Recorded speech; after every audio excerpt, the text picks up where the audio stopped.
આપણે દાળને કુકરમાં બાફવા મૂકી દઈશું।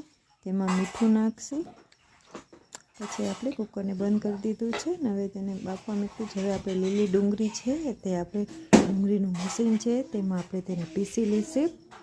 આ રીતના સાવ ઝીણી કરી નાખશું। ડુંગળી આપણે મશીનમાં પીસાઈ ગઈ છે ડુંગળીને। હવે આપણે ટમેટાં ખમણીમાં ખમણી લઈશું અને તુવેર દાળ બફાઈ ગઈ છે આપણે એટલે તેને ચાળણીમાં કાઢી લીધી છે। અને આપણે શાક વઘારવાનું છે।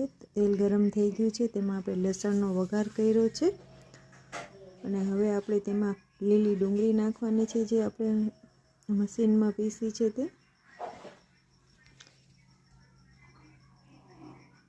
હવે આપણે તેમાં લીલી ડુંગળી નાખી દઈશું। લસણ આપણું પાકી ગયું છે, લાલ થઈ ગયું છે।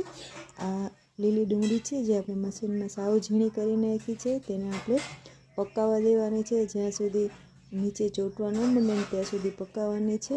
હવે આપણે આ ટમેટાં છે જે આપણે ખમણીમાં ખમ્યા છે તેને પણ નાખી દઈશું અને આપણે હળદર નાખશું, પછી આપણે મરચું નાખશું કોરું, એકદમ હલાવી નાખશું આપણે। પછી ધાણા જીરું નાખ્યું છે અને મીઠું નાખ્યું છે, આપણે એકદમ હલાવી નાખશું। હવે આપણે તુવેર દાળ નાખી દીધી છે લીલી, જે આપણે કુકરમાં બાફી લીધી છે તે। હવે આપણે થોડુંક પાણી નાખશું એટલે શાક રસ પૂરતું થાય। મારી ચેનલને લાઈક અને સબસ્ક્રાઈબ કરી દેજો અને કાંઈ ભૂલ હોય તો કમેન્ટ કરજો। આ રીતના આપણે થોડુંક ઘાટું ગ્રેવી જેવું શાક થાય।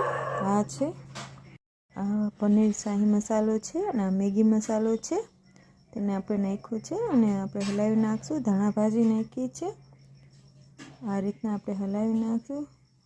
હવે થોડીક વાર ઉકળવા દઈશું ને એક રસ શાક થઈ જાય। જો તમે આપણું શાક તૈયાર છે।